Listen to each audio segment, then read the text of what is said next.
Good afternoon. It's a bit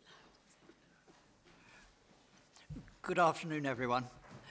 Welcome to the meeting of the Staffordshire SACRE, Standing Advisory Council on Religious Education. Thank you for being here. For many of you, this may be a new experience, so we're going to spend a fair amount of time introducing ourselves and explaining who we are and what we do. So welcome, everybody. And may we first begin by just going round in a circle saying who we are and why we're here. And I'll try and keep a note of names as we go round. Can I just point out one thing on the membership list at the bottom of your second page of the agenda? There's a reference to Lauren Nicholson Ward as being vice chair. That is a year out of date. Yeah. The vice chair is now Hifsa Haroon Iqbal, OBEDL, who is sitting on my right and who will introduce herself in her own way. I'd better begin myself. I'm Michael Metcalfe, a retired priest from the Church of England and therefore representing the Church of England on the SACRE. I've been on this SACRE and various other SACREs a number of years, and I was one of the people who helped to found the National Association of SACREs 30 years ago, and more. There's more than that now. And it's a privilege to be here representing both the Church of England and schools in Staffordshire to work with you and with them for the benefit of religious education. So that's enough from me. Okay. My name is Mary Gale. I am not a member of SACRE. I am advisor to SACRE. I was originally a head teacher and I've worked in Staffordshire for 47 years, so I know the history of the Staffordshire and Stoke-on-Trent. So I know all about the schools, I know all about the leaders, but more of that later, if you want to see me. So my role, I'm retired, rather like Michael. I have been on SACREs since I was, it felt like a child, but no, it wasn't. Since I was a head teacher many years ago, from the 1990s, I came to SACRE and sat where you are sitting and was in awe of the people who sat at this point here. So I'm the advisor. I try and help and support and guide what is required for SACRE to be responsible for, and I work in schools. I work a lot with trustees. I work a lot with governors. I do a lot of safeguarding. I do a lot of work on equality, diversity and inclusion, and I come to every meeting and hopefully will do for the future. Thank you, everybody. So it's Mary Gale.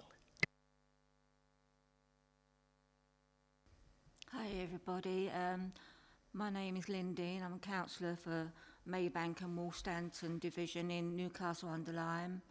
I am a Christian and Church of England is my church. Thank you. Hello, I'm Lisa Gretton. I represent the Catholic Archdiocese of Birmingham. I'm a current deputy head teacher and RE lead in a Catholic primary school within Staffordshire.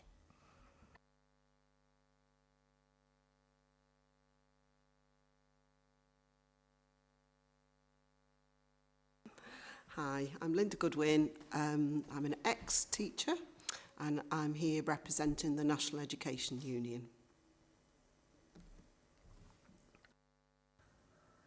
I'm Gabby Oldfield and I've been a member of the Friends or Quakers, as some people call them, for many years, and I represent them here. But I used to teach in a Staffordshire school for a long time as well. Hello, my name is Conor Wileman. I'm a county councillor for Burton Tower Division, so that's the far east of the county. I have once upon a time, I say that, when I was 22, I was on this SACRE committee, probably for a brief period, and now I'm back on it again. What a wonderful place to be. But yes, I've been appointed by the Conservative group from County Council to be on this, and I do share an interest generally in religious education, so I'm pleased to be on it. Thank you. Hello, my name's Samuel Smith. I'm a local minister in Rugeley, representing the Free Churches, raised in the church, and also a school governor in Rugeley as well, so I'm privileged to be here. Thank you.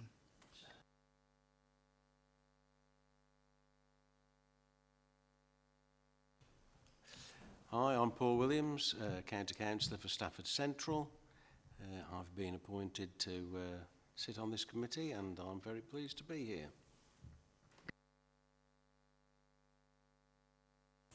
here. I'm Councillor Neil Parton. I've been appointed to sit on this committee.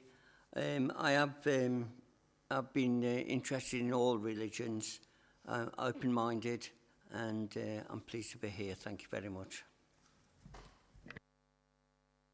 Hello everybody, my name is Simon Humble. I'm the Governance and Support Manager for the Member and Democratic Services team.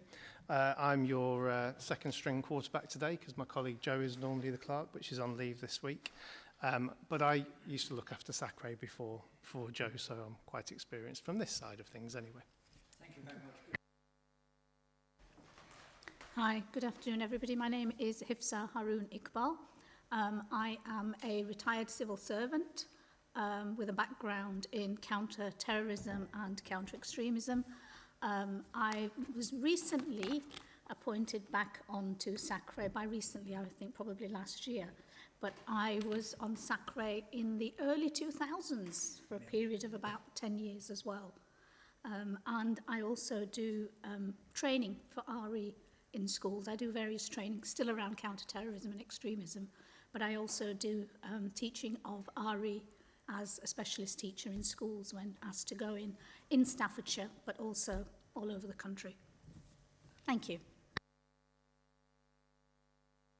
Thanks very much, Hifsa, and thanks very much, everyone, for introducing yourselves. Hopefully we'll get to know each other a little bit better. Oh, yes.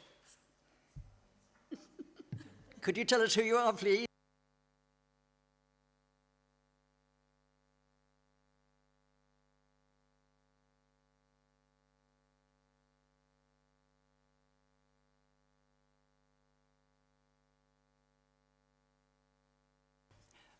In case people haven't recognised this, Hifsa and Sam are very active in the West Hill project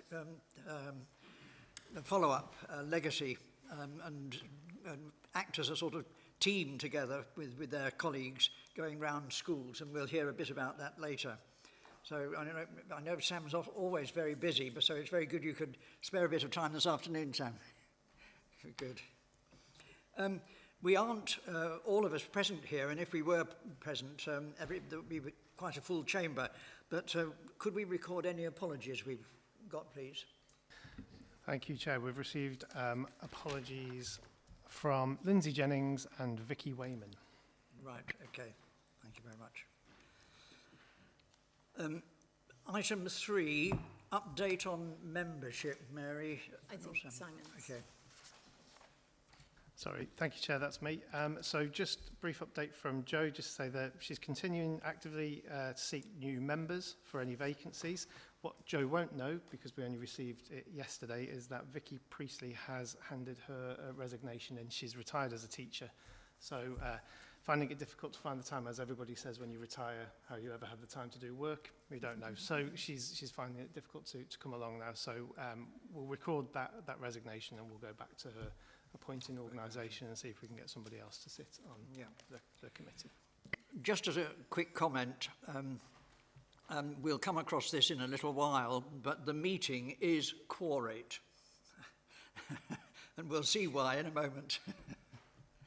But let's move on then to the induction and training session, when we try to explain what a SACRE is and how it works and what it's made up of. You have various documents here, induction and training, and the terms of reference reinforce this in a kind of formal way. I hope people have had a chance to read through the introductory material. We are a statutory body. The local authority has to set the SACRE up, and it receives, in theory, money from central government as part of its central allocation fund to support the work of SACRE. I mean, not a huge amount, but it's supposed to be something like 2%. And Staffordshire has always been very good in the way it supports its SACRE, and we do appreciate that. And councillors have been very good, not only in their moral and financial support, but in their attendance support as well. So you've got a good example to follow, councillors.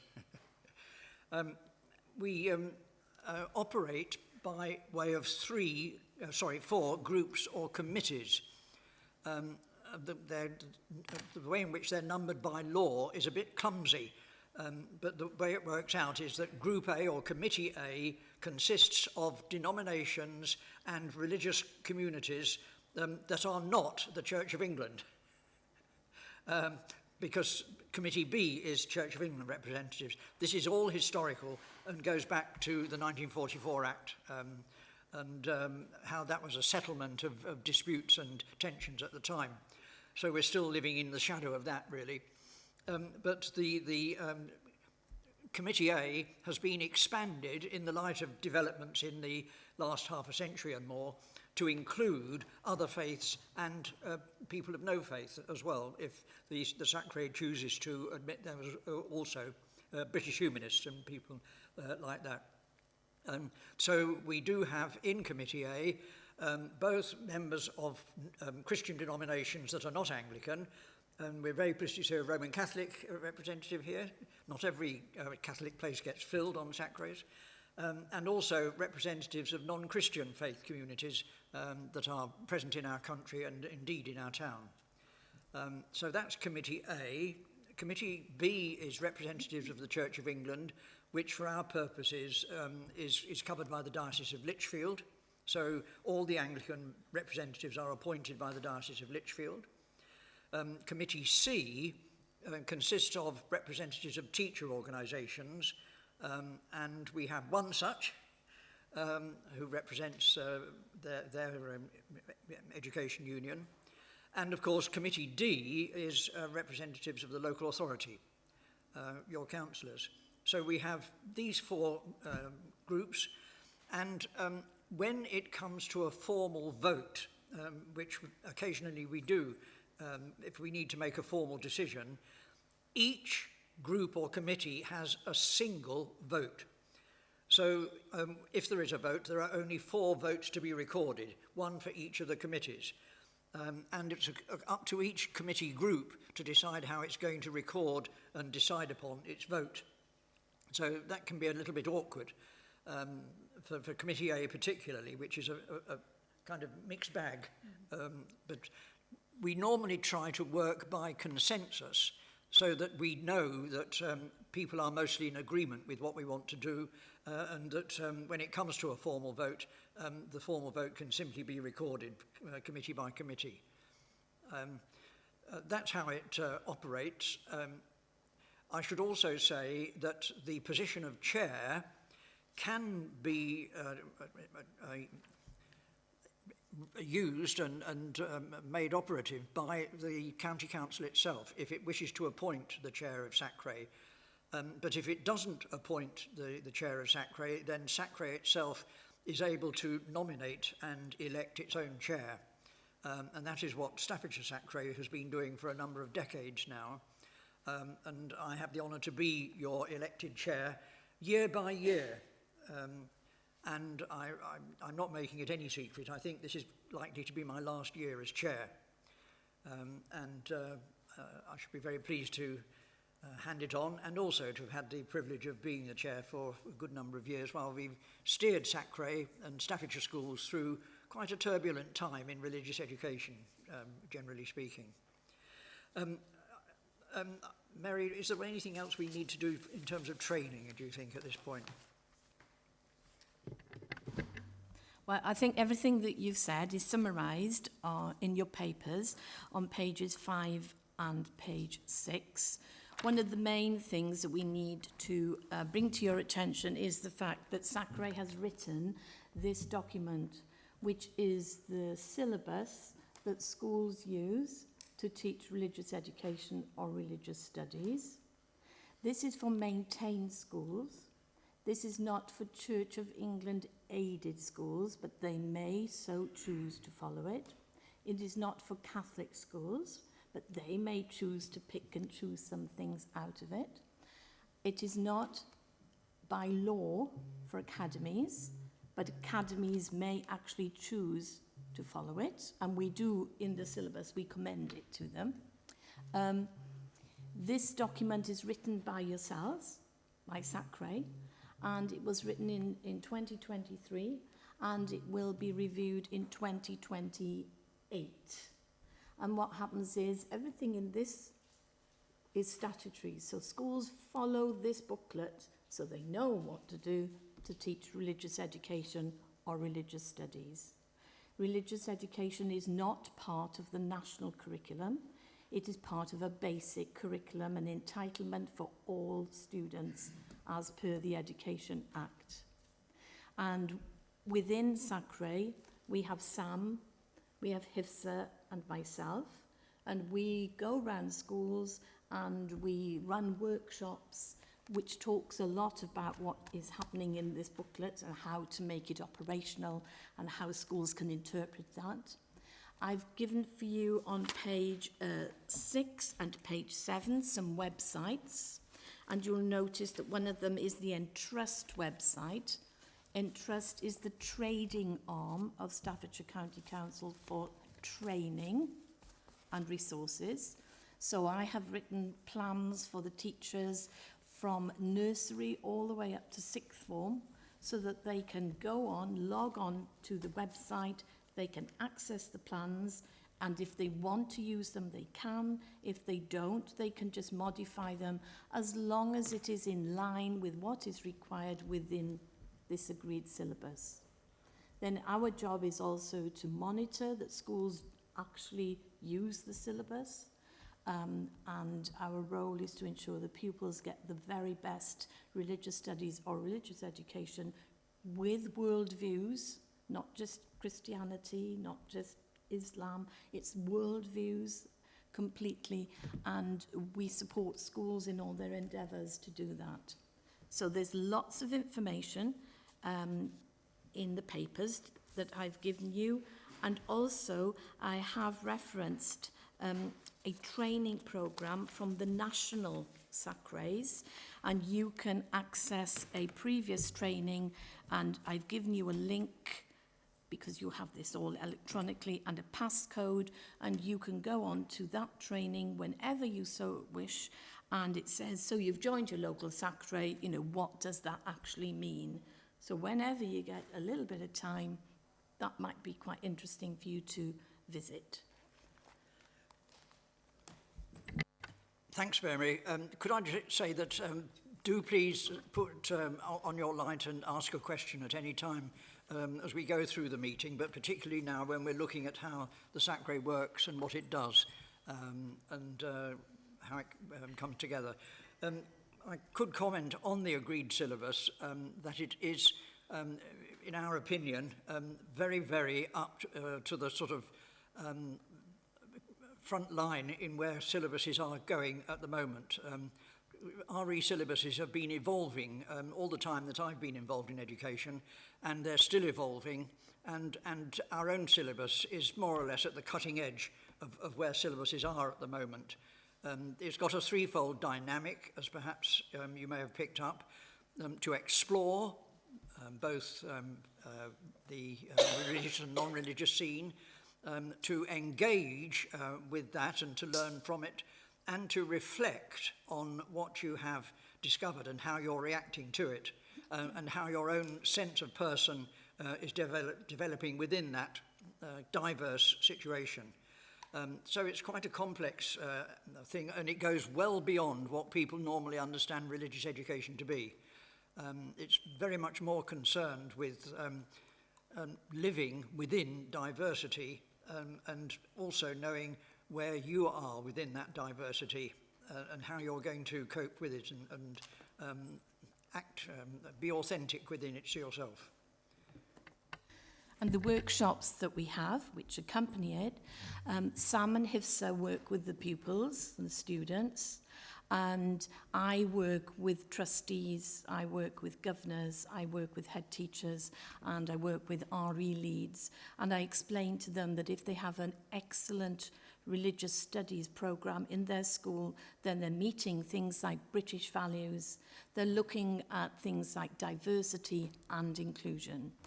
And we also have great discussions about what it means when you say the word equality, because actually I think we all mean equity. So we explore all of those things, and I'm off to Tamworth next week to explore that with some Tamworth schools, so we go all over the county. Just one further comment, if I may, before we move on. That is, the annual report that we produce is quite an important document. It goes to all schools and also to the Department for Education and to the National Association of SACREs, and we try to present it and have it received by the appropriate scrutiny and overview committee of the County Council. Do you also work with the parents of the children who go to the education? We would work with the parents if it was requested. The parents I work with are usually the parent governors. So that's our first step. And then if they want more parents to join a meeting or a public meeting, then that is possible, and we deliver that as well. We sometimes have parents who worry a great deal that their children are going to be learning about religious education, and their impression is that we're going to convert them into some religion. And that's the frightening part from the parental point of view. So what tends to happen is that teachers have meetings with parents, perhaps a new intake talk or something along those lines, and they explain what it is we're doing. Actually, what we're doing is, as Michael said, we're preparing all pupils to live in a diverse society, and religious studies is part of that, but worldviews is also a massive part of it. So it's just living in the world, basically. Before we move on, any questions about the SACRE, how it works, what it does? Okay. Let's move on then to the terms of reference. We've produced these because they are out of date, and they're also quite helpful in grounding us as to how the SACRE operates. And I think perhaps what we might do this afternoon is simply to note at what points they need revising and perhaps come back with the document in due course for adoption. Thank you, Michael. So again, I've got some updates from Jo. So she has been through this document, so you'll see it's changed format. It now looks very much like the agreed syllabus. And there are a few references that she's picked out. There were the list in the appendices at the end in terms of the membership was incorrect, so that's been updated. She had also noted in section, I'm doing this back to front, but section 1.2, there's reference to the Department for Children, Schools and Families, which is obviously the Department for Education now, so that will be updated.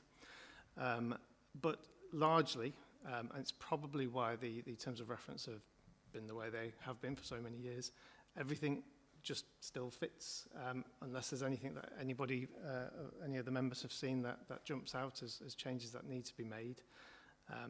It still works as a terms of reference, apart from those very minor changes. So happy for people to feed back to us outside of the meeting if they wish to do so. If there's anything that you've looked through the agenda, you've seen it's jumped out, please let us know and we'll make those changes as well. But having worked through it with Jo, it does look like it's reasonably fit for purpose, barring a couple of minor amendments. If I could just make a comment, there's a reference at one point to co-opted members. In the past, we have had co-opted members. These are people who represent groups who are not parts of the official constitution, which was set out in fairly sort of limited and confined ways originally. At one point we had a Baha'i member who was co-opted, and we've had a humanist who was co-opted. before these were made into formal places. There's no reason why we shouldn't co-opt other people, but their status is this. If they're not part of an official committee or group, then they can attend, they can speak by permission of the SACRE, but they do not take part in any voting or any formal decision. But we do allow co-opted membership. But there's no obvious group that's not included at the moment who might produce one. But we'll see. You never know what's around the corner. And just on page 18, should that be Committee E then? Because we've got 2 Committee Ds. It should be no committee at all. Yeah. It's So we shouldn't have anything in there. Is that all right, Simon? Just take those words out.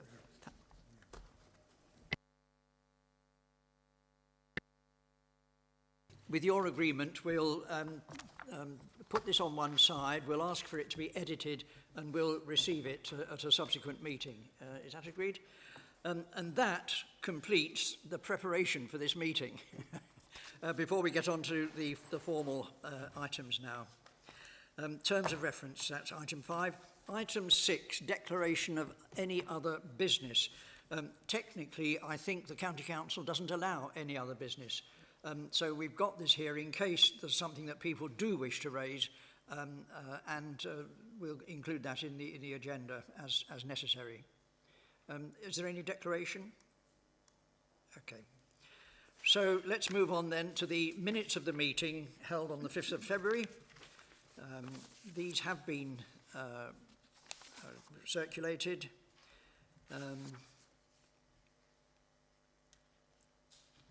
And I think at item 32 on the top of the second page, it says the chair appointed Hifsa Haroon Iqbal. I don't have that authority.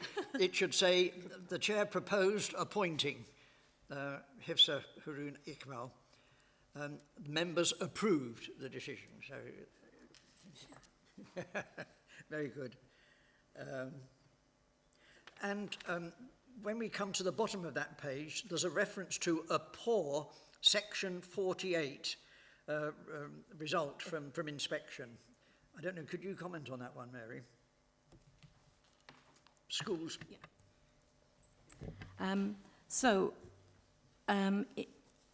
I hope you're aware of Ofsted. Are you all aware of Ofsted that come in and inspect schools? If you're in a Church of England school or a Catholic school, then you have a second inspection, not by Ofsted, but by the church body. And a section 48 is the inspection by another body other than Ofsted. And it was queried how Church of England schools who receive a poor section 48 deal with these situations. Well, a poor section 48 would be similar to a Ofsted inspection of inadequate. So what would happen is the diocese, in conjunction with myself, we would help and support that school to be the best it could be in the future. So that's what we try and do to support those schools who are not quite hitting the mark. And there are schools that are working like that, and that's to be expected because we're a vast county with over 500 schools. So not everybody can be the best. Is there any conflict between Ofsted and the other churches? There's no conflict. When Ofsted come in, they read the Section 48 report, and when the Section 48 inspectors come in, they read the previous Ofsted report.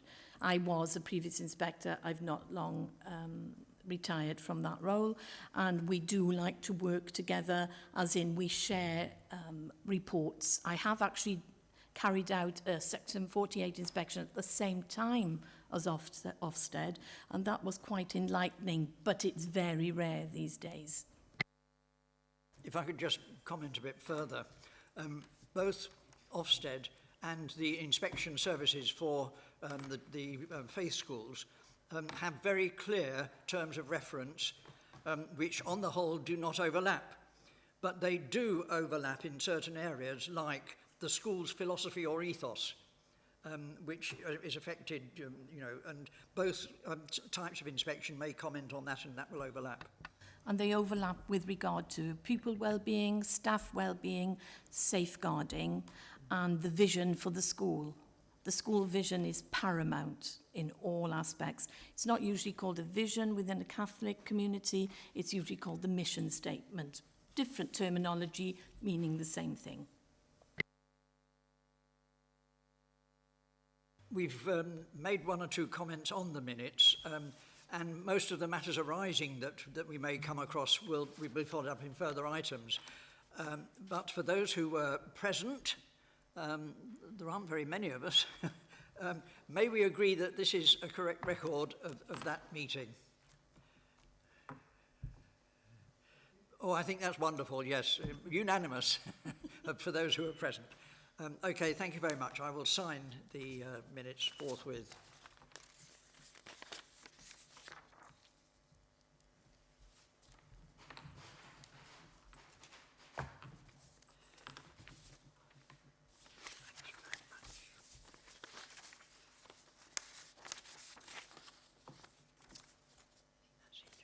Simon, thank you very much.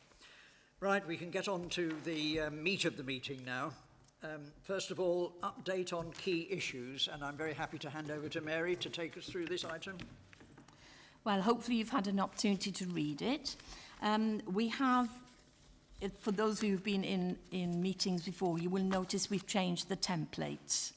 And hopefully the template will give you a little bit more clarity about what the main body of the reports are saying. So here we have a summary, and the summary states that, first of all, we're going to look at the work that's been done for the West Hill Legacy Project. Now, those of you who are new thinking, what on earth is a West Hill Legacy Project? Well, out in the wide world, there are charities who give money to SACREs or schools in order to carry out religious studies work or similar work. And many years ago, we actually were awarded a charity grant called the West Hill Project money. And what we have done since then is when that money ran out, we actually use some of our SACRE budget to continue with that project. And the project has now developed so that it is completely in line with our agreed syllabus.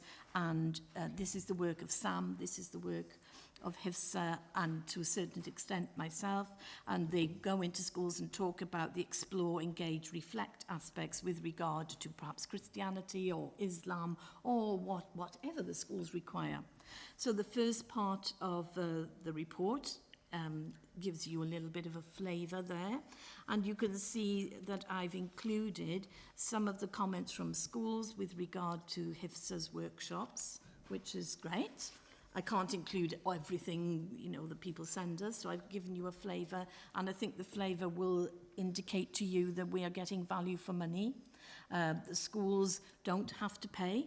They have these workshops free, and we pay from the SACRE budget, and we can reach, within a morning, we can reach 200, 300, 400 children, so it's really good value for money. Then I carry out support for schools. So on page 26 and 27, you can see the next summary aspect, and that is where I go into schools or I meet with somebody at a training centre and I give them support and advice on how to work through the agreed syllabus for their school and how their planning could look. I look at their policy for religious education, I look at their website, and I give them advice. And I've included their little summary from somebody that I gave advice to. And this is just typical of the type of feedback we receive. Then the next part on page 27 is about the Culham St. Gabriel charity grant. So last year I put a bid in to another charity called the Culham Charity.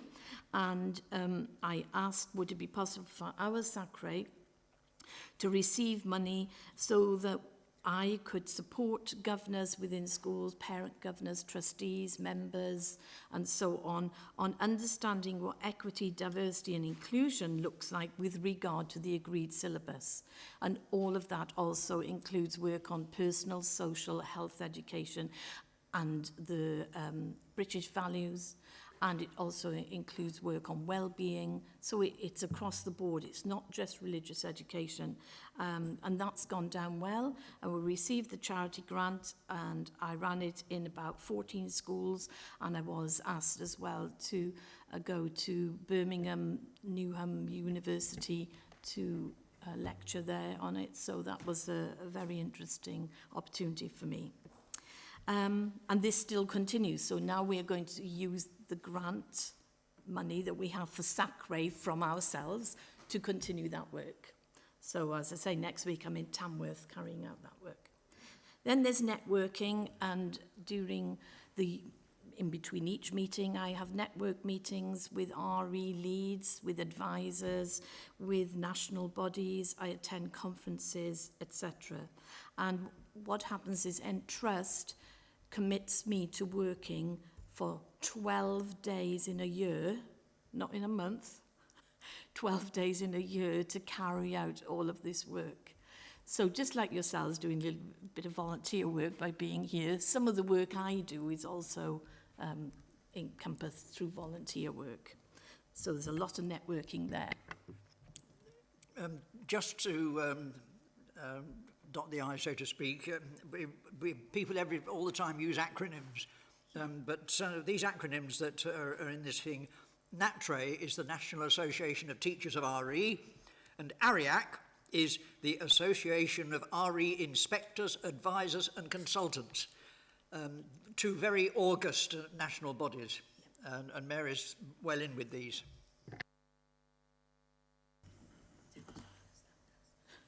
The next part is called the Curriculum and Assessment Review. Now, I don't know how much you're aware that the Ofsted and the government are working together to make sure that all schools deliver the best education possible to all children, not just in religious education, but in all subjects. And we noticed that on the first tranche, if you like, of looking at how the government was doing this, there wasn't a lot of work on religious studies or religious education. So in the previous meeting, we decided that it would be a good idea to write to the members of Parliament to say that we felt that the religious studies should be included in this curriculum and assessment review. And on page 28, you can see that is the letter that we sent them. And we sent to 12 local members of Parliament, and we had 2 replies. The most extensive reply was from Gavin Williamson, who said that he would make sure that he petitioned on our behalf. The religious studies needs to be looked at as well. And it's not just our SACRE that's done this. All national religious studies and religious education bodies, such as NATRE, such as ARIAC, all of those have petitioned as well to that effect. So we're still waiting for the outcome of that review. It's still ongoing. Ofsted are also carrying out a review of how they're going to do inspections, because in a school that is not a Church of England school or a Catholic school, then they have to look at religious education. So they need to know what it is they need to be looking at. And that work that they're doing isn't going to be completed. We wanted it for September, but it isn't going to be completed now till November. And I think, Linda, I'm right in thinking that the national bodies for teachers, they're saying it needs to be delayed for a year to give all schools an opportunity to see how Ofsted are going to be working in the future. That's not just religious studies, that's with all subjects, but we felt religious studies should be in it. So that's that section. And then the next one is about forthcoming events. And if anybody wants to go to a conference in London, there's a special conference indicator there. If you want to go and see how education for life, for this life, how that works, if anybody wants to join that conference, then please could you let the clerk know or myself know, and we will try and make arrangements for you to go. Do you think that? I expect it should. Yes.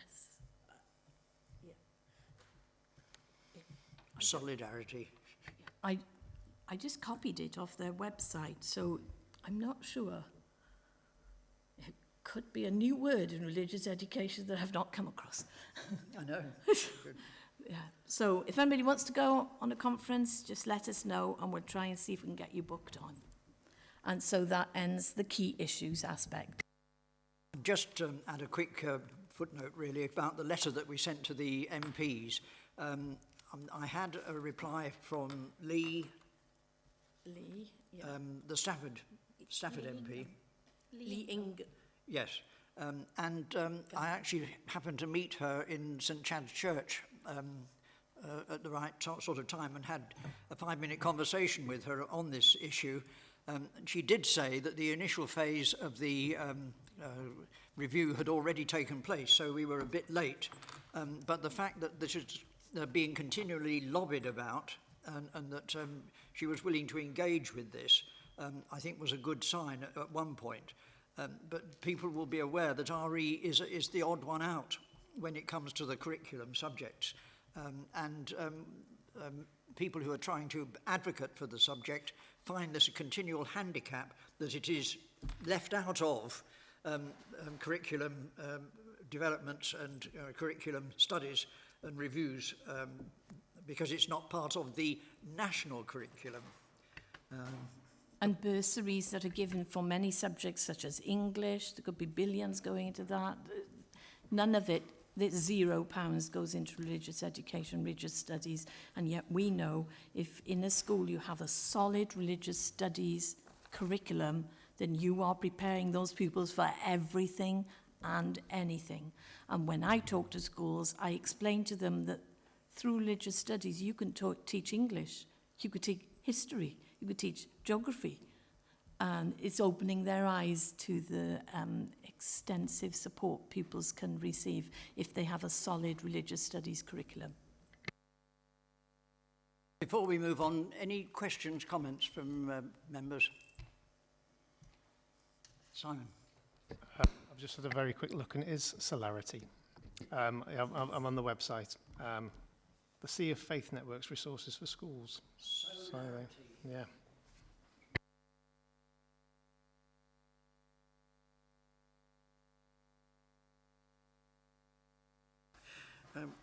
It is a new word in religious education then. There are, Mary. Right. We move on to item 9. This is simply an update on news from the National Association of SACREs. The main thing that happened from the point of view of members here is that 3 of us, our 3 here, took part in the annual meeting, the annual conference for SACRE, which was in Newham Town Hall, the old Town Hall of Newham, which is quite a splendid building actually, and the photographs of it, which you can see on the NASACRE website, are quite impressive. It was a good conference, and we're going to hear from Lord Khan in a moment, who gave a very good kind of rallying call to teachers of RE and to schools in general. But it was good that we were all able to be there and take part, and it was followed up by a number of webinars or web seminars. I went to the first of these, but was too ill to go to the second one. The first one was slightly unfortunate in that it was basically a kind of, dare I use the word rant?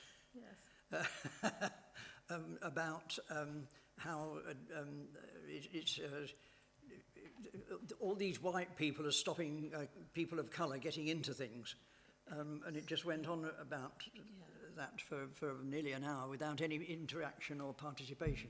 So rather unfortunate from that point of view. Would you agree, Mary? Yes, it wasn't quite what we were expecting. The titles of the webinars we could choose are on the colour pages, and you just had to click and say which one you wanted. They sent you a link, and you sat there and you listened to people talking, about their subject. But as Michael said, there was not a lot of scope for.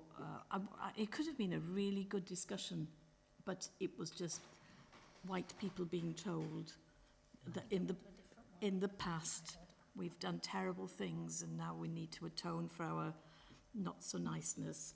which, I mean, it was a little embarrassing, to be honest, and I didn't feel like I could actually respond because I just sat there thinking, oh my goodness. Then Michael very kindly texted me to say, were you expecting it to be like this? So I went, no, I wasn't. So I was okay, because I just thought it was me being a little odd. So, and I know, Hifsa, you did a different... Yes, it was a long time ago and a lot of things have happened, but mine was quite a normal one.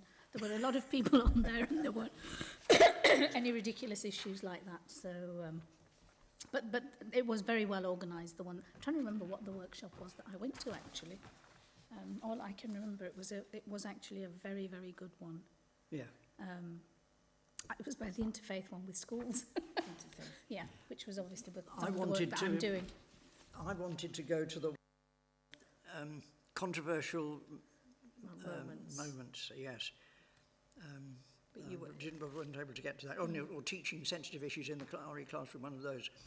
I think they're quite important ones. But anyway, so that was the annual conference, and it's possible to see the report of that on the NASACRE website and to pick up on that. And as I say, we're going to include a short video from Lord Khan in a moment. I'll just add a little bit about what's going on in NASACRE's world. Some of you will be aware that there was a very important interfaith agency called the Interfaith Network, which many of us were involved with alongside NASACRE and SACRE work. And then its funding was cut by central government and it was unable to continue. But one of the initiatives that it had promoted was Interfaith Week in November.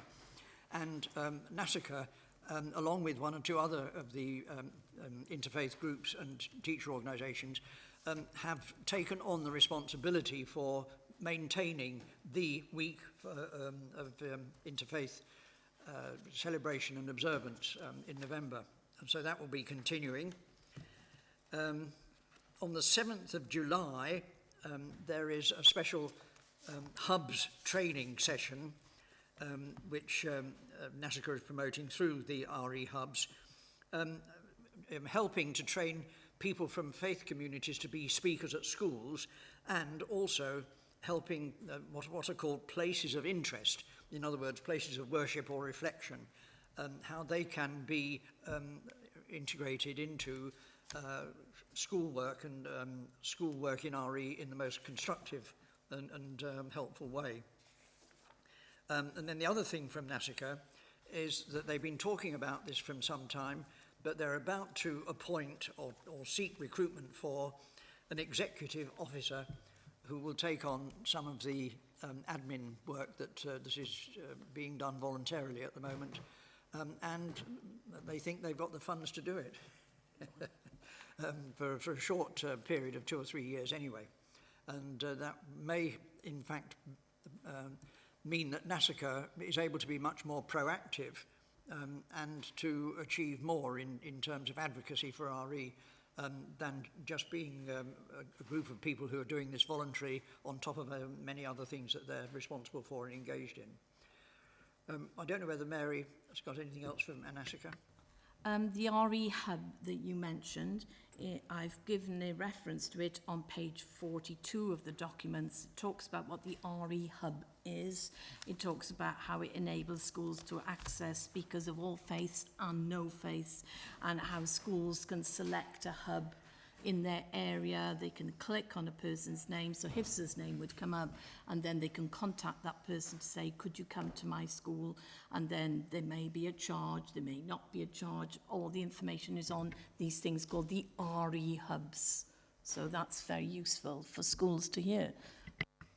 Can I just add something to that? You don't get just put onto the RE hubs. There is a training program that you need to go to. And you are then referred to as an authorised school speaker. So one of the things that they're trying to do is to actually stop schools from calling in just anybody that they may know of, because we do know of examples in the past where schools have had issues where they've called in a parent, for example, or they've called in a friend of a friend who happens to be of that particular faith. So it's something new that they've only started, I think, probably over the last year and a half. But they have authorised speakers who go in for all of the faiths. So most schools now, I think, are aware of that and will automatically go to those websites to call people in. And if anybody does visit a school, then they have to have safeguarding regulations. They usually have to have, you know, all the necessary checks carried out. I can't just walk into a school. HIFSA can't, and I'm sure Sam can't. We all have to show our DBS certificates. And on my interest tags, I actually have my DBS number, the date of it, so it's all very legitimate. We shouldn't just accept anybody and everybody walking into school to have access to the children. It's paramount that this is done safely, and that is one of the jobs as well of the RE hubs. That's our report on NASACRE, but we now have the 5-minute video or so from Lord Khan, which was shared at the annual conference.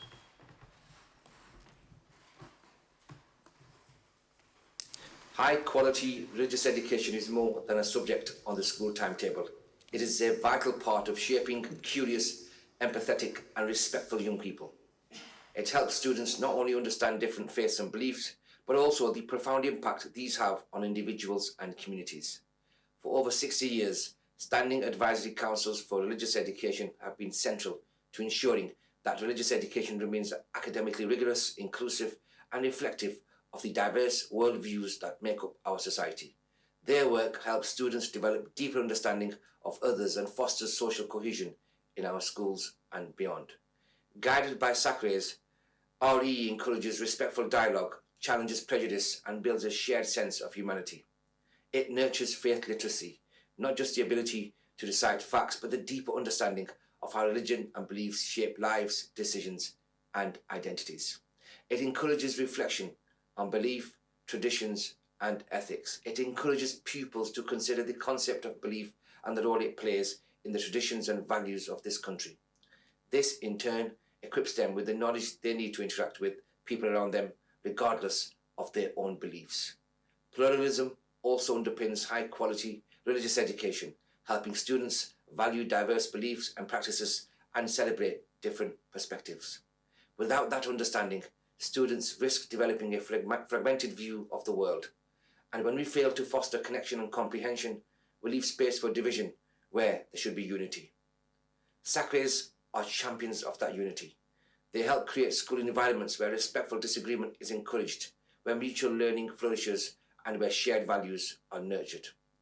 As you may know, the government has established an independent curriculum and assessment review chaired by Professor Becky Francis, CBE. The review aims to ensure a rich, broad, inclusive and innovative curriculum that readies young people for life and work. RE is one of the subjects being considered in the review, which has taken into account responses from the RE sector to its call for evidence and listened to the points raised at a roundtable attended by key RE organisations. The review group published an interim report on the 18th of March, and the final report with recommendations will be published in the autumn. In closing, thank you to our local faith communities, teachers and councils nationwide for their commitment to a high-quality religious education. Let's continue supporting their vital work and ensure our schools foster not only knowledge, but also the values of tolerance, respect and understanding, essential qualities for building a stronger, more cohesive society.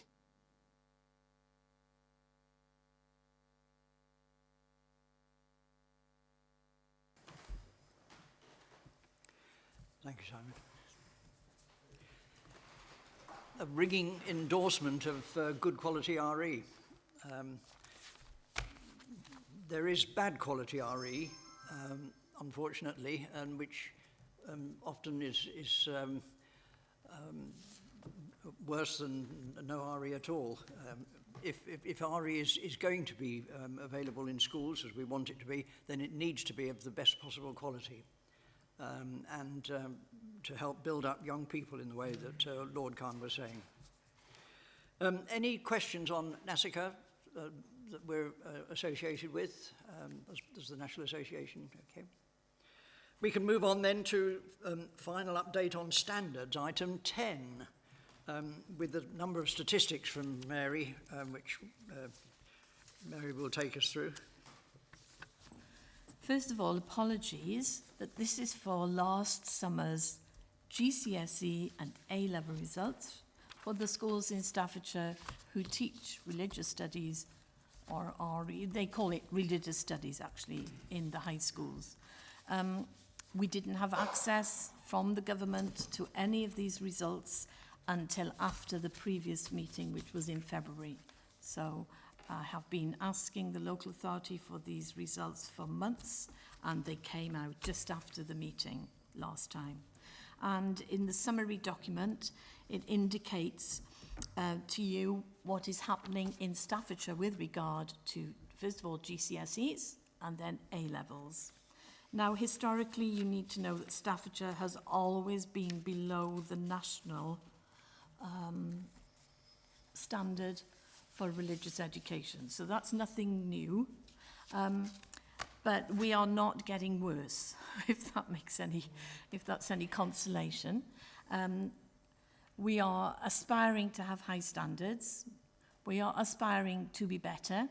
And I think with the A-level results, I think we can see that we are actually achieving a lot more than we did in previous years. So I've given you a summary there.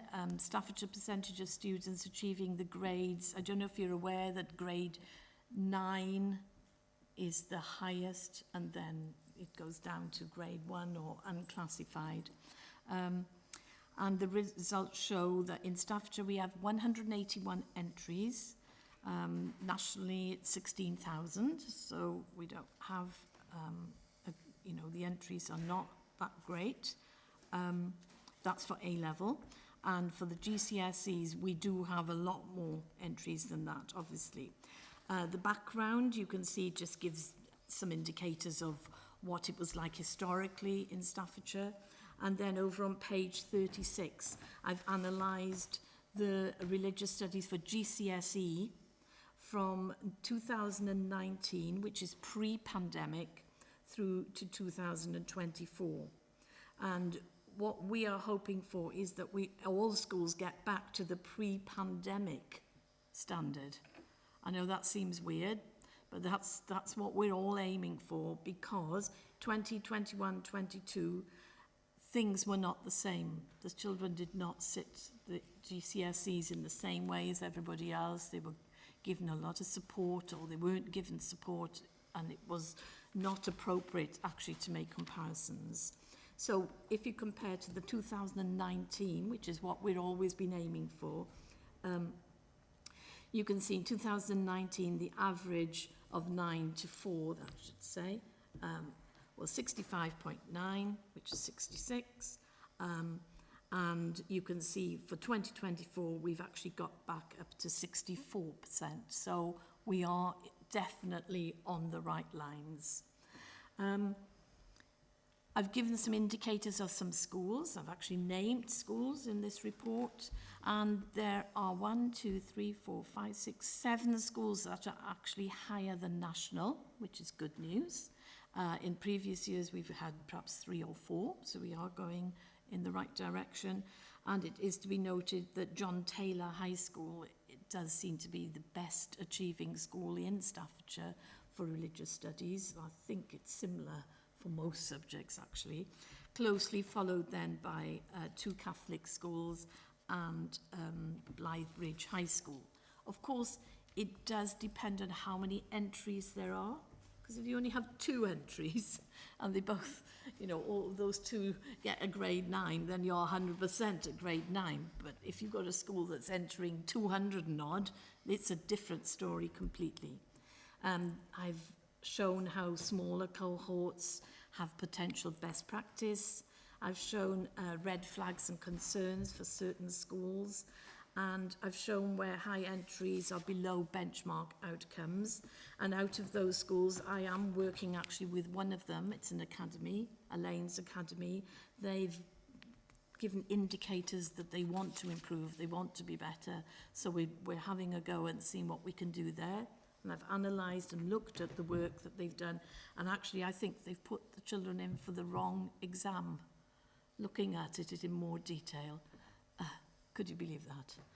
So, because there are different exams you can put the children to enter, and looking at the entries, I think they should have entered the main exam, not this lesser exam. So we're going to see what we can do next year.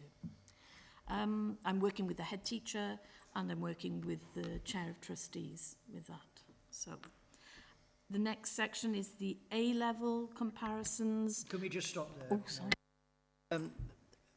There's a lot of statistics and kind of headlines here. Let's have a pause and see if there's anything that people would like to follow up. One of the things that we do as SACRE is to send letters of congratulations to the schools where there is a very commendable result from their performance, students' performances. And we'll do that again this year.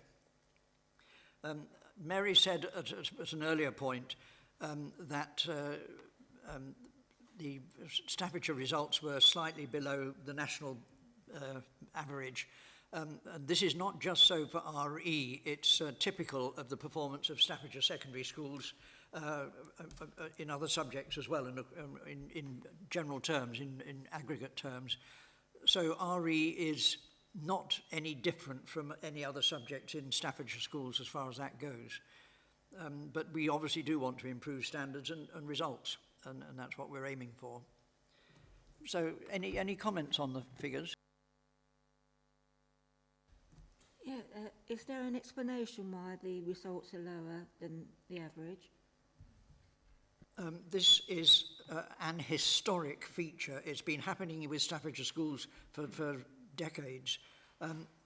One of the parts of the picture is that in the early years, Staffordshire schools and pupils come into the second quartile, but by the secondary school they're into the third quartile, and by the end of the school period they're dropping into the fourth quartile nationally. So there's against the performance of other schools, Staffordshire schools are slipping on average throughout the period of school attendance. And this is an historic problem. It may be concerned with aspiration, ambition, expectations, and if you can find a way of solving it, I think that there would be great rejoicing. But it is historic, and it seems to be embedded, if you like. I don't know whether Mary's got any comments. Also, we're a very diverse county. We have, highly populated areas where thousands of children go to a high school. And then you'll have a smaller area like Cheadle, and there's one in high school in Stafford, where they may only have 400, 500 pupils, students. And that can make a difference because the amount of teachers and specialist teachers you could have in some schools compared to others is very different. Also, we have the mix between academy schools and maintained schools. Academies do not have to teach the national curriculum. They can teach anything as long as it's a broad and balanced curriculum. Maintained schools have to teach the national curriculum. So we have children arriving from, say, a primary academy into a secondary school that isn't an academy, and they haven't actually learnt any of the syllabus, or they haven't had any preparation. I mean, this is in all subjects, I'm not just talking religious education. One of the main factors with regard to the curriculum assessment bill that's going through is that they will say that academies have to teach the national curriculum. They cannot pick and choose what it is they choose to teach. But then the national curriculum will need to be looked at in great detail. So anomalies there, numbers of pupils, curriculum taught, historical factors, and attendance.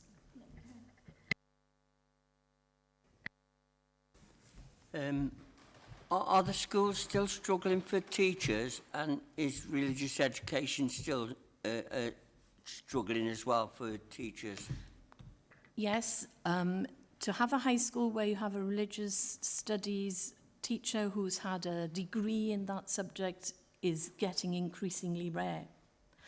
And usually they look for a humanities teacher, somebody who's perhaps got a degree in history or geography, and then they usually have RE tagged on as part of their job role. And they're on very few bursaries for religious studies teachers, where there are bursaries for teachers of other subjects, and it has decreased and decreased and decreased over the last 20 years. Yeah, I was just going, that was the point I was going to make actually, because working with schools across the country, that is one of the things that I've noticed, that we really do have a shortage of specialist RE teachers. And the people who are doing the RE teaching are trying their best. But I've seen PE teachers in other parts of the country who have now got RE as part of their remit, because there is nobody else that can possibly do it. And I think that is something that really does need to be addressed nationally. Is there any way they could find funding to actually teach some of these people to go through religious educations? Well, the schools have their budgets, and the schools distribute the budget according to each subject. We signpost them to grants, such as the Legacy grant we talked about, the Cullum grant. I signpost them to grants where they can access more money for resources. We give free workshops as much as possible to schools, but with 500 schools, we are spread very thinly with a budget of £6,000.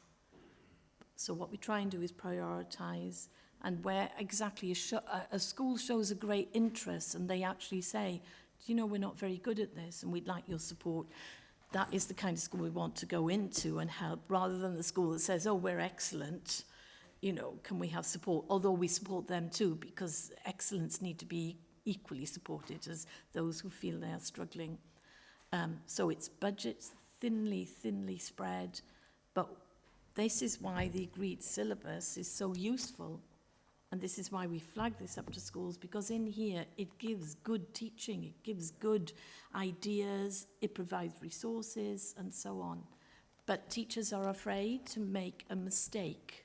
And historically, there are teachers who have said the wrong thing through ignorance because they haven't done it on purpose, and their careers have been destroyed.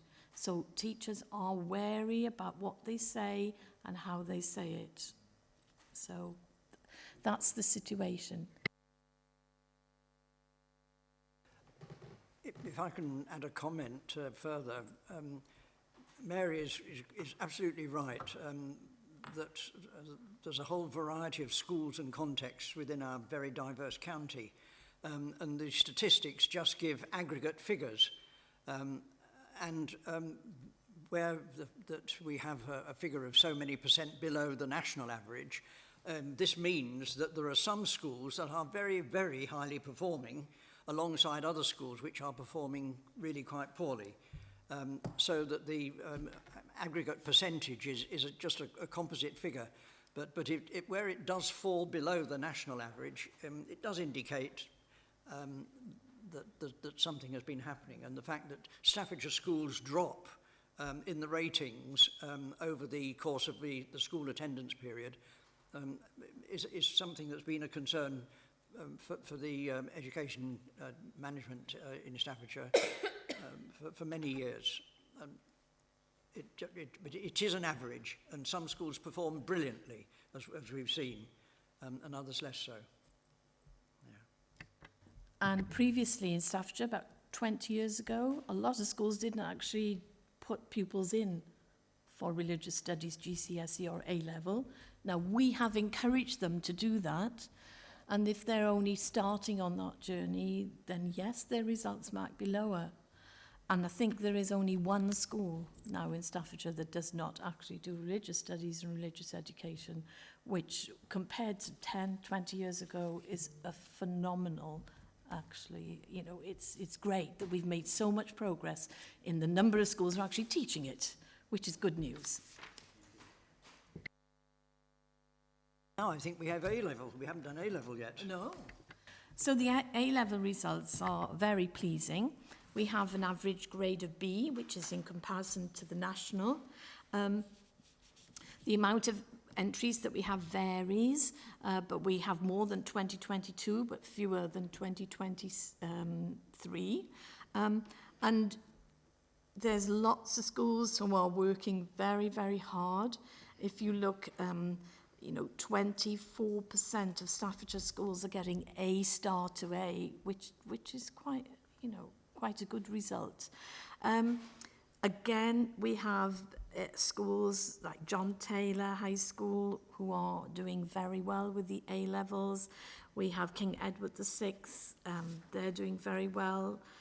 Some schools are entering more pupils but not necessarily getting great results, but at least they're trying. And a lot of students are choosing religious studies because they are realising that this will prepare them for life. And going into university, a lot of universities like the students to have an A level in religious studies because it indicates a wide breadth of learning and application of knowledge and skills. And if you look at the types of things that employers are looking at later on in life, they are looking to see whether they have somebody coming into their workforce who actually understands what the world is about, rather than just being a top high-flying student in physics, for instance. They're looking at a wider breadth of learning. I think the A-level results need to be commended. And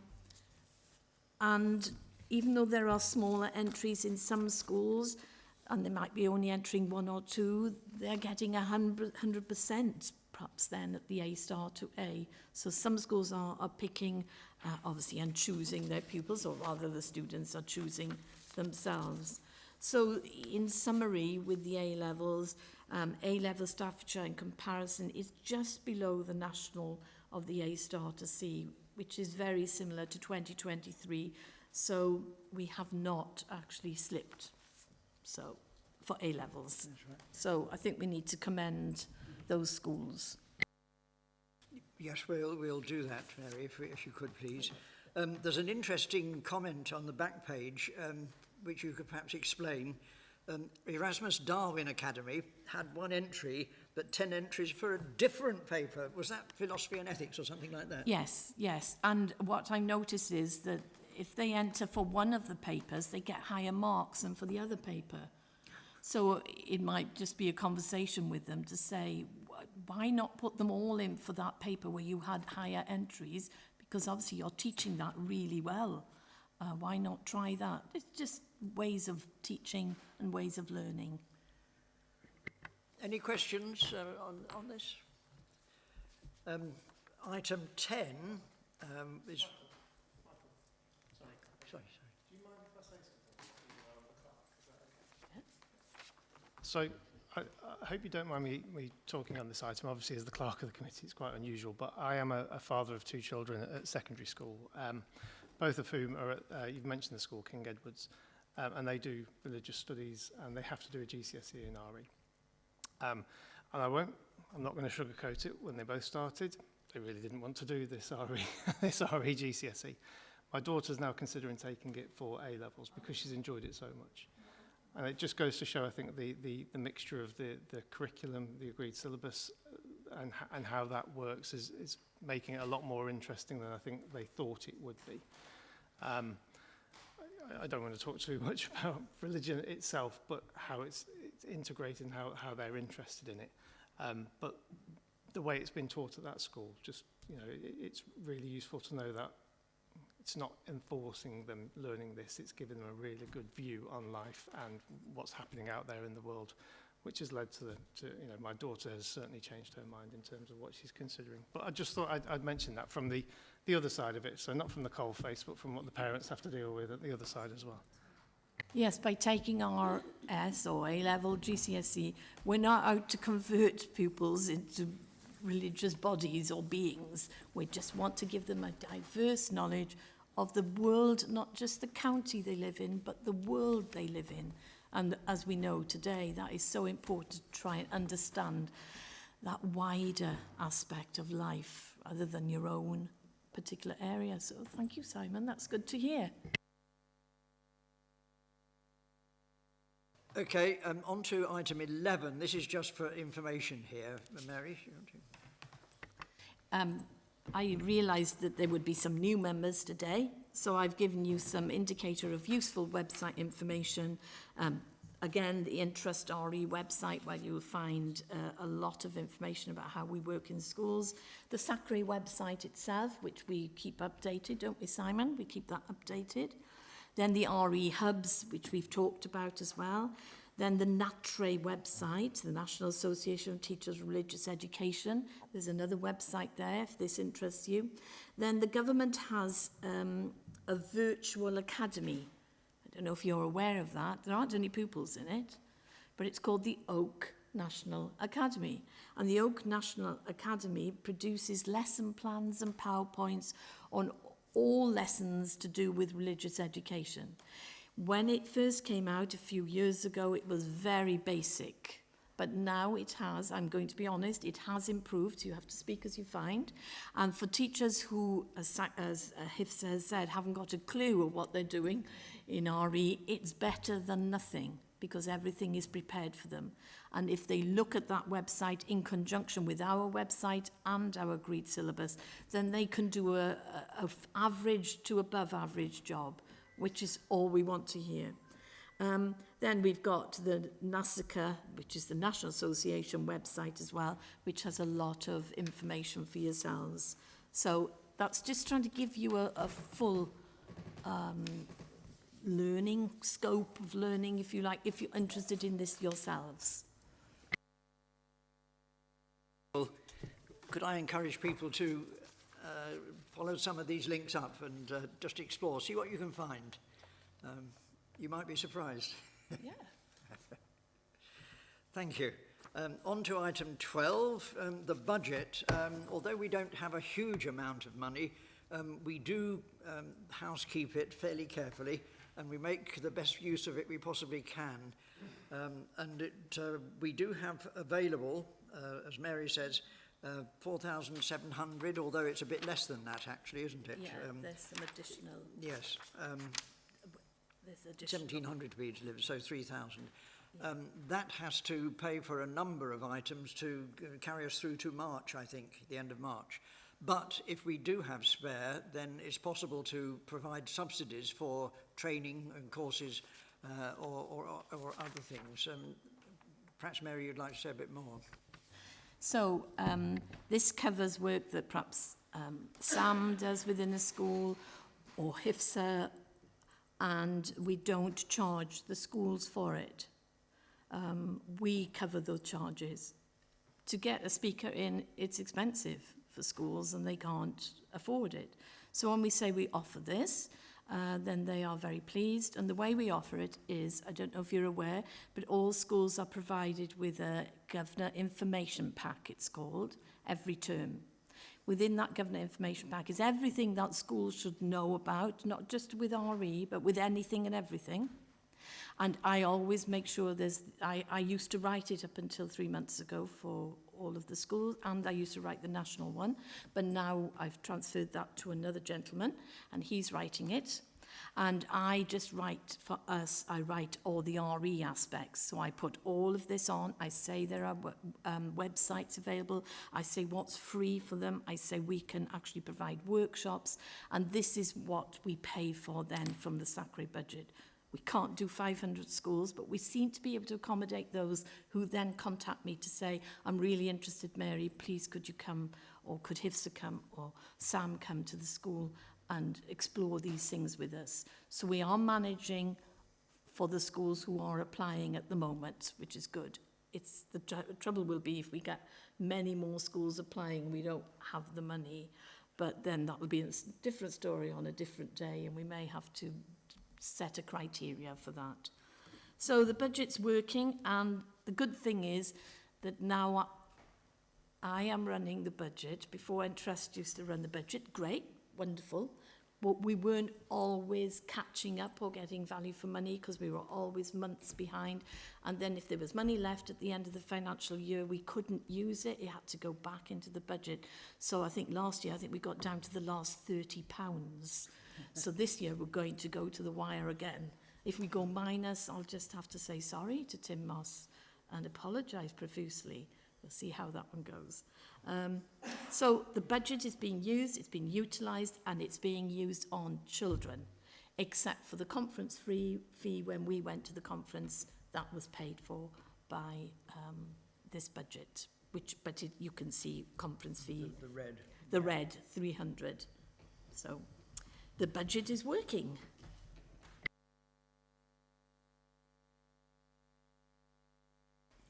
The budget also covers Mary's time servicing the SACRE, which is a hugely valuable support for SACRE, but it's right that it should be properly paid for. So,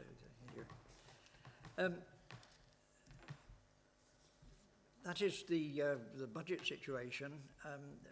It comes in a strange format, but I expect the councillors are fairly familiar with it, or more or less familiar, understanding what's going on. But the fact that we have a bit of money spare means that we can think about a little bit what's the best way to make use of it, and that's good.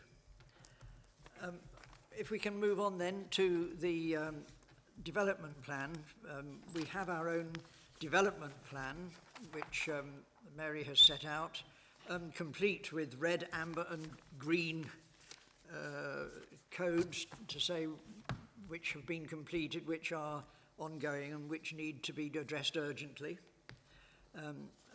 Just take us through these, Mary, if you could quickly. Well, you can see, as Michael has said, we're going for red, ambers and greens. Now that we have new members, whereas we'd gone into the green with ensuring new members understood what SACRE stood for, X, Y, and Z, now we're back in the red, if you like, because we have new members here today, and we weren't quite sure how much you knew or didn't know about it, so I've said you're in the red at the moment. Hopefully for the next session, I can translate that into amber, because we've given you a lot of information today. I bet your heads are spinning. Then making sure that SACRE members are aware of our current philosophy. Well, I think you must have been aware, or anybody who's new, that our philosophy and our vision is that all pupils within Staffordshire receive the best education with regard to religious studies, religious education and worldview, so I put that as amber. Scrutinising the GCSE and A level, well, I hadn't had the results when I put this together, so that was red, but now that could actually be green, so that will go green next time. Support for the agreed syllabus, I put amber plus, because we've got to target schools, and we can't target all 500, but we're getting there. The Cullum St Gabriel grant utilised, that was green, because we've utilised all that money. That was a budget that sat alongside the SACRE budget, so we used all that up. Understanding equality, equity, diversity and inclusion, that is amber plus, because schools are saying, oh, we understand what this is. This is just common sense. This isn't something absolutely new and what we've never thought of before. It's just applying the law as it is, as it currently stands, to the pupils within your school. And it's not just about special education and needs pupils. It's about all pupils. Development of websites, well, that's amber plus, because those always need to be updated. Engagement with the RE hubs, which we've talked about. Well, HIFSA is engaging well with that, and when we go on the conferences, we engage with further people who are working on those hubs as well, so that's amber plus. Then we said the areas of further development is gathering information from pupils about their thoughts about RE. So those are some of in the key issues, I put some words there from the pupils.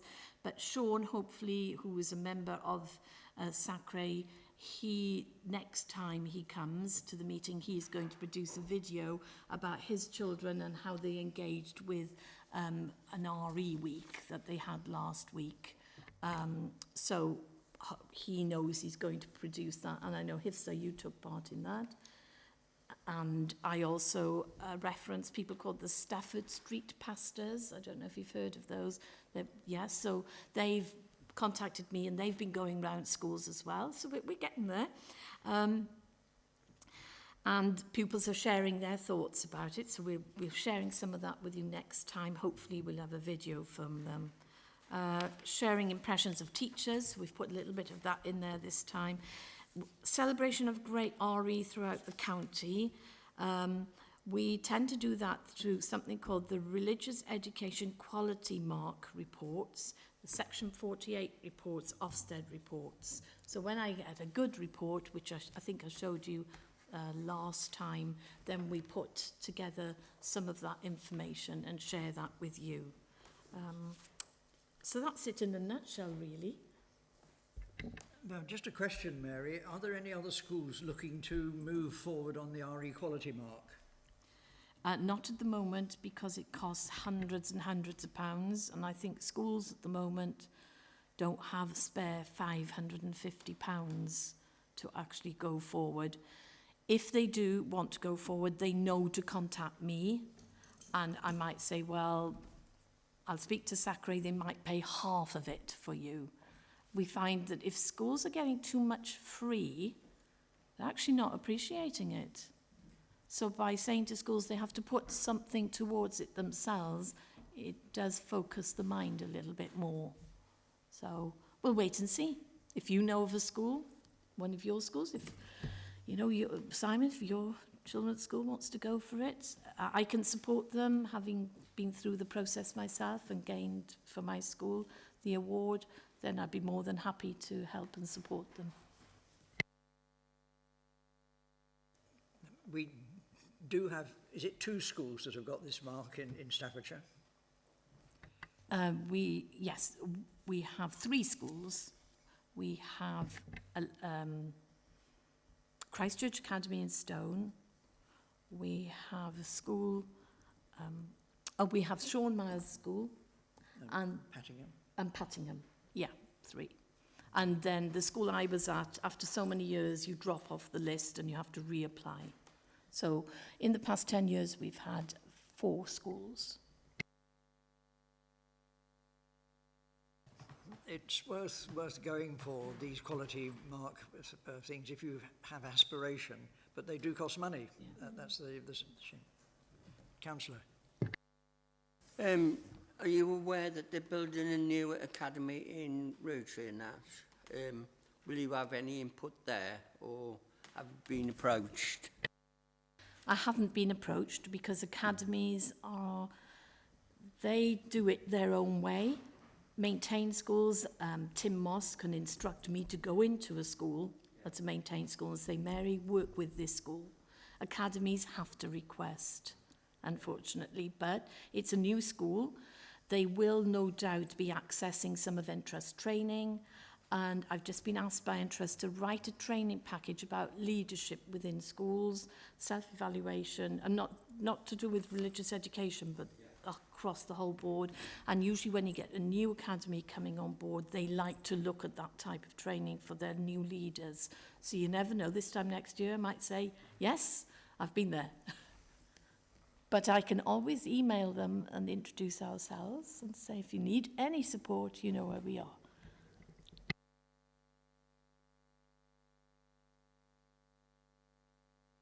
We move on to the next item, which is item 14. I always have to give a sort of speech on this one, even though there's no business to conduct. This is a statutory item which means that the SACRE is required to consider requests from schools that they should vary their practice in collective worship. And it's specific to collective worship, and it enables the SACRE to make a decision as to whether schools should have the criteria for collective worship disapplied to their particular school situation. And it's particularly in relation to the fact that collective worship should reflect the fact that the religious traditions in this country are in the main Christian.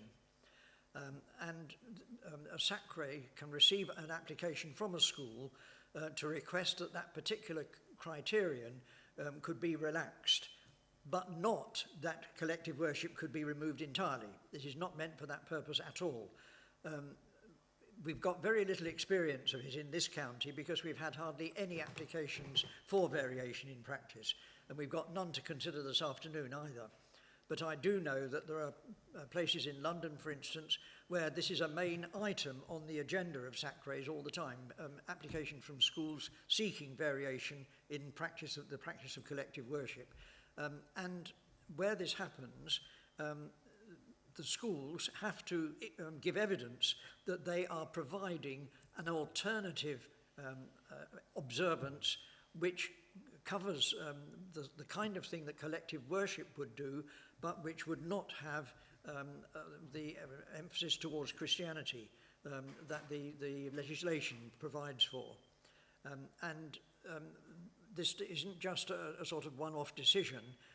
It's a thing that is monitored and has to be reviewed and reported upon to the SACRE as the programme develops that varies from the expected practice. But we don't have this situation in Staffordshire. You may say, thank goodness, but it may, in other places, give rise to quite serious and important discussions. But I can simply record that we do not have any applications in front of us for us to decide upon whether we should grant a variation in practice.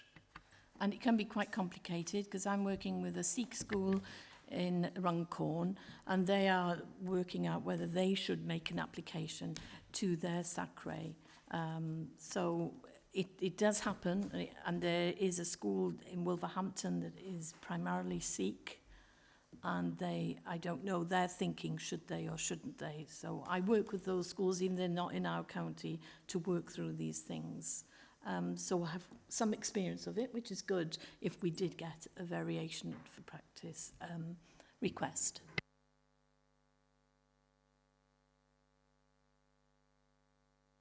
On to item 15.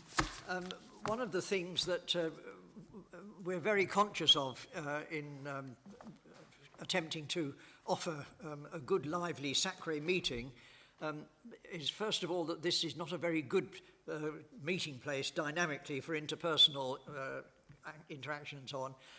But we do try to find a way in each meeting for people to be able to participate in a kind of interactive way. And this is the one that we have on this meeting, I think. It's come right at the very end. So we've all been sitting here and listening and occasionally speaking, but we try to provide an opportunity for people to be more interactive where we can. So really, we're asking people to comment on the meeting and their own personal reflections. Questions like this: have you fully understood what has been going on? Have you been able to follow the meeting? Have things been explained and presented well? Have you been able to engage with the material in a way that you feel you've been able to contribute, or that you've felt part of the meeting? Have you understood everything that's been going on? Have you felt bored? Have you felt completely lost as to what's going on? This sort of reflection, if you could just give yourselves a few seconds, perhaps 30 seconds, to try and formulate your own reactions to this meeting, perhaps we can just go around and people to share.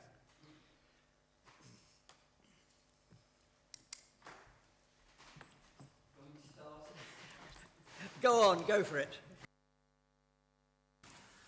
I found it totally different to what I was expecting, but I feel that I've learned a lot, but also that there is still a lot more to learn, and there's still a lot more that can be learned, and it's all the ins and outs and the little bits and pieces that will come in attending these meetings. I am interested because, like I say, I'm open-minded to everything, and I have appreciated all that's been said and done this afternoon, so thank you. Well, thank you for being honest and frank Councillor Neil. Thank you very much. Yeah, I agree with everything that's just been said. It is a learning curve, and yeah, it'd be nice to be able to contribute more than we have done today, but hopefully that will come with time.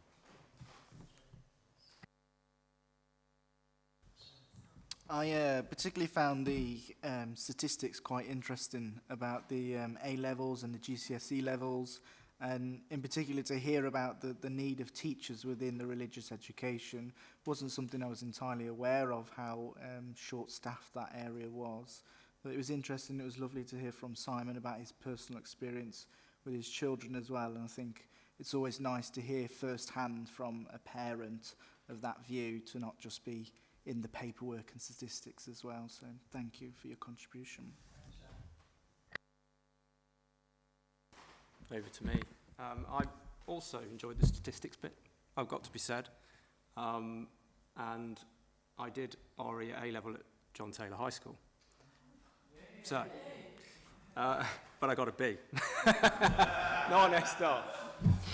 And now I'm looking, I'm like, I was bang average, wasn't I? If I came from John Taylor. Anyway, point is, 31 out of 181 entries at A-level from one school in Staffordshire, it's secondary school. And I find that quite the statistic. And I think I have experience clearly of the teaching there, and I really did enjoy my religious studies education at John Taylor. But I wonder whether we've done any learning as to what they're doing that perhaps could be distributed wider to certain schools. I know they have a genuinely a good reputation. That's why I left one school and went to John Taylor for sixth form. But perhaps there's something there that we could replicate. So that's a sort of a reflection. On the document where you set out the remit of SACRE, there was a piece on monitoring, so it's kind of linked to statistics. The grades are sort of one aspect to that. They're like KPIs, if you will. But perhaps that doesn't tell the whole story. So that quality and compliance point that we also mentioned interests me. What can we do as a board, committee, whatever you might want to call us, to try and follow up on monitoring generally? And like quality and compliance with the syllabus that we've produced. Do we have our own sort of monitoring activities?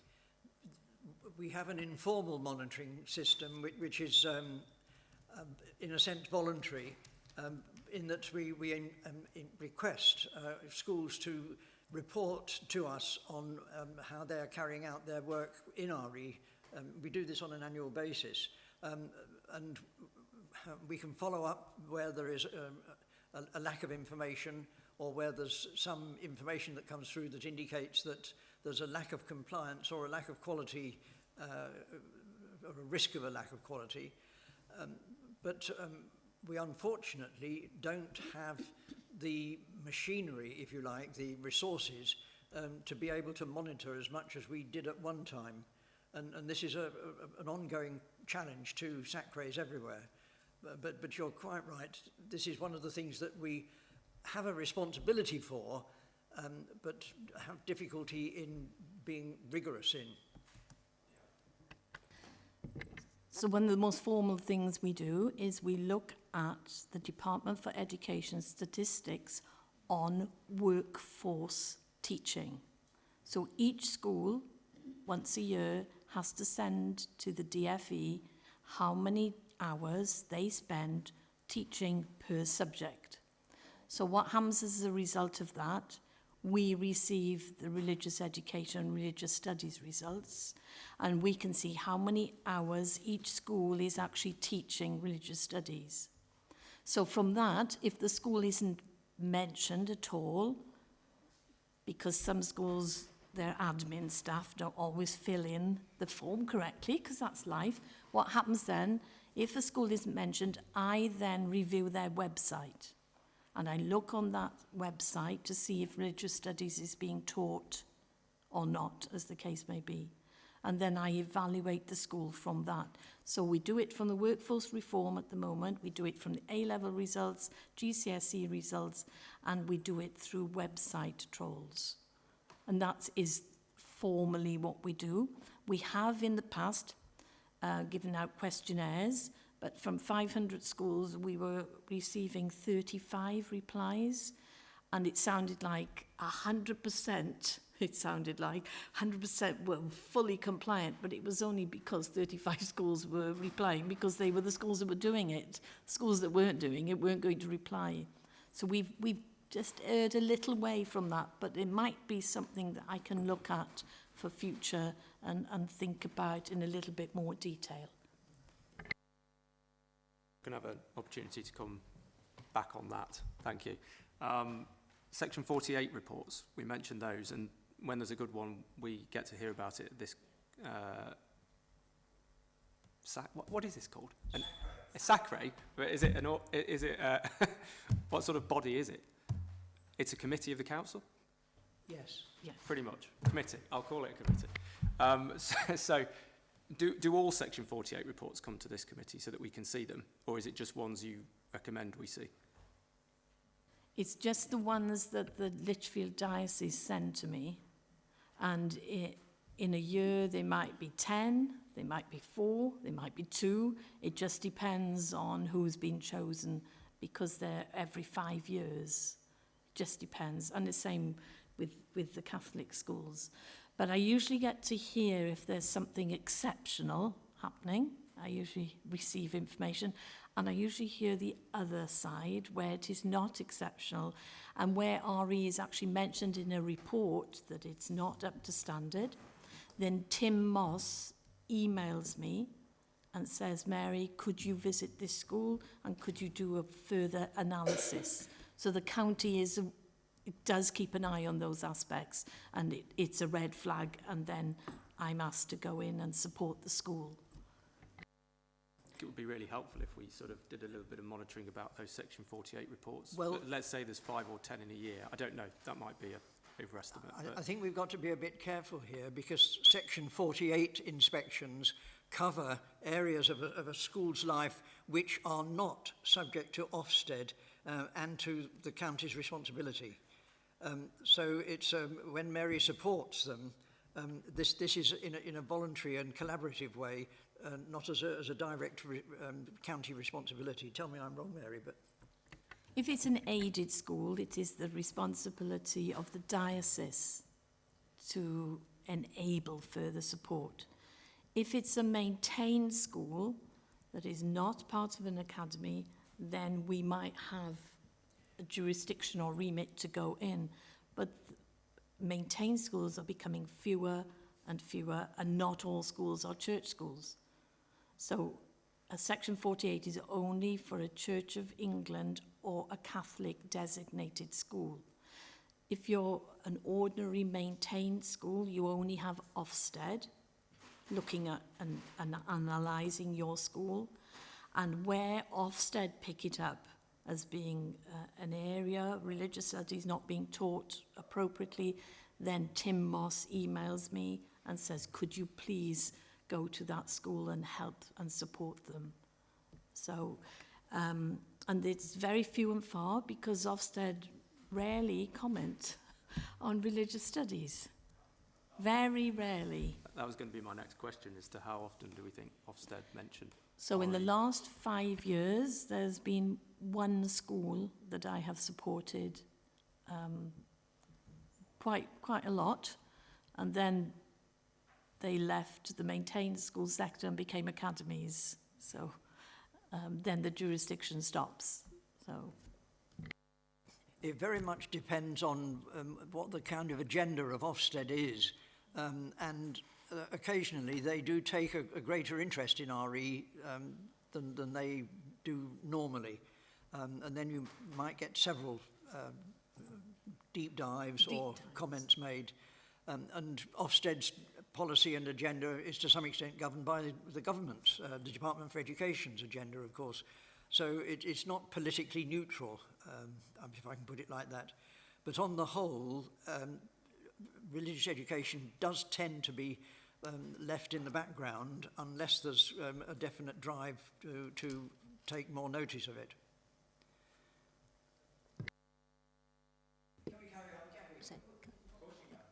Sorry, could I just say, if you're really interested in looking at the Section 48, so I know from like a Catholic perspective, we have to publish those on the school websites as well, and the Birmingham, the education side of the Birmingham diocese as well. They've actually got a page where you can click on anybody's on Staffordshire to see how they have done, and I'm assuming Church of England would have something similar. Yeah.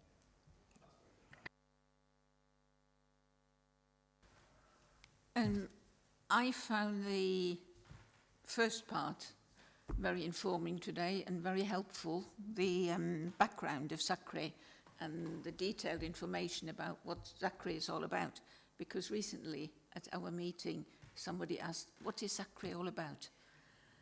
And in order to have a summary and to give them the information, that is actually very useful for me. So thank you very much.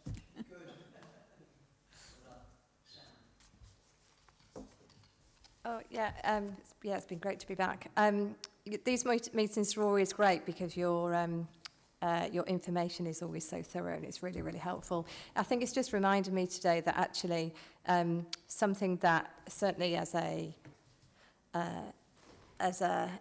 charity that goes in and works with young people and children, specifically around Christianity, and I agree 100% with Mary in terms of the value of RE, religious studies, whatever it looks like, underpinning the whole of a school. I guess it just reminds me that we have a long way to go to encourage people to be curious about each other and to explore each other's stories and to enjoy diversity, enjoy listening to the different ways that people choose to live their lives, why they do that, without there being fear or a feeling of pressure that is perceived very often not being given.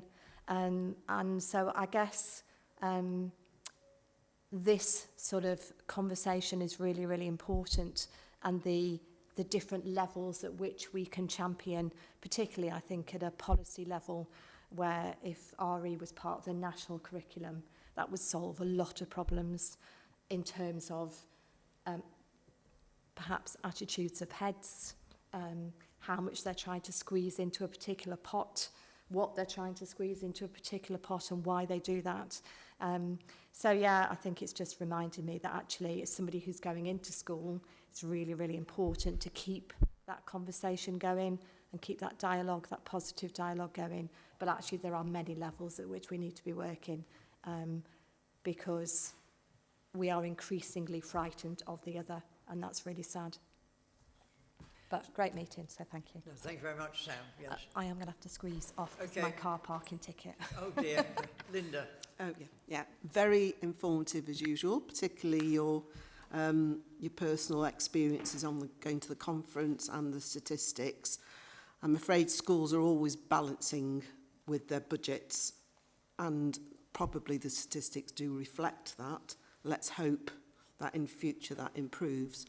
But thank you personally, Mary, for all the work you do to prepare for these meetings. Thank you very much. And Lisa.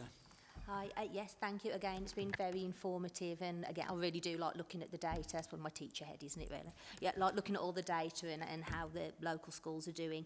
But particular interest to me today was the website access. So I think that's going to be my little homework to have a little look at all of that. So thank you. Personally, I found the amount of information overwhelming. I've come from not knowing anything to I feel being bombarded with far too much information for the first meeting. Sorry. Well, thank you for being honest about that. I appreciate that, and I hope the next meetings will be easier. There is a learning curve and so on. And if I might comment on one particular thing that we've mentioned about the shortage of RE teachers. One of the wonderful things about the RE world is that we do gain the support from time to time of people of real flair and commitment who have not had a professional background in RE and religious studies, but because they think that the subject is important, because they're motivated, and because they're good teachers, they become really excellent RE teachers. And there are many examples of that in our schools, even though the recruitment as such is such a challenge. I just comment on that because in primary schools, very often you don't get RE specialist teachers. They have to teach everything. And I have to say, the primary school education in Staffordshire is wonderful, and their statistics are always above average. So, yeah. I'm just going to actually add to that. That has certainly been my experience. I have come across some incredible teachers in primary schools in Staffordshire who are really, really committed to the subject. And it's fantastic to see. And they will actually say to me after the sessions, never mind the children, I've learnt such a lot and I really need that for my teaching as well. And it's brilliant to see that. From my perspective, it's really good to see all our new members actually asking some really probing questions. And I honestly think this will probably be your favourite committee to sit on. And I think I could say that even Mary and myself and Hifsa here, we're all on the learning curve. We haven't achieved the sort of final state at all. We're learning, we're open to influence and reflection and new engagement. And we're grateful to your own participation and challenge, and that's all to the good. And I'd like to say, please do not think I have a degree in RE. I do not. I do not have an A-level in it, and I do not even have a GCSE in it. So when I sat at my first meeting here, like yourself, I was overwhelmed. I knew nothing. Over the years, my layers of knowledge have just increased a little bit each time. And now I'm still not an expert in RE, but I like to think, if that makes any sense. Yes, that does make sense, Mary, yes. I think that finishes the business of the meeting. The date of next meeting has been given to you. Thank you all very, very much indeed for your attendance, participation and interest. And we look forward to meeting again in November, and when there should be further food for the digestion and absorption. Thank you very much indeed. Declare the meeting closed. Thank you.